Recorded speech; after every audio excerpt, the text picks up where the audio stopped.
Samantala, tinatalakay na ngayon sa Kongreso ang deliberasyon sa panukalang 2014 National Budget.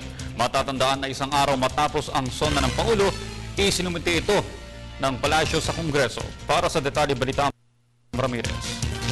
Agad na matapos ang ika-4 na State of the Nation address ni Pangulong Aquino ay ibinigay na sa mababang kapulungan ang 2.268 trillion pesos na proposed national budget. Kaugnay nito, nag-umpisa naman na ang mababang kapulungan sa pagtalakay nito.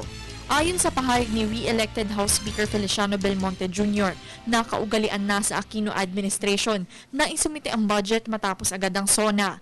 Dagdag pa niya, asahan daw ng Pangulo na bibigyan nila ng prioridad ang mabilis na pag-aproba sa budget.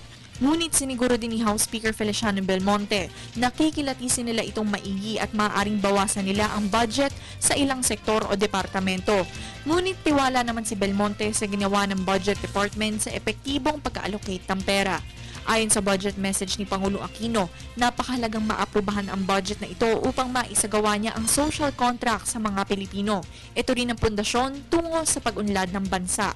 Sa proposed budget, ang social services sector ang makakatanggap ng pinakamalaking hati na 698.4 billion pesos. Sa 292.7 billion pesos naman, ang Department of Education pa din ang makakatanggap ng may pinakamalaking budget sa mga departamento. Nag-uulat para sa Telebisyon ng Bayan, Sam Ramirez.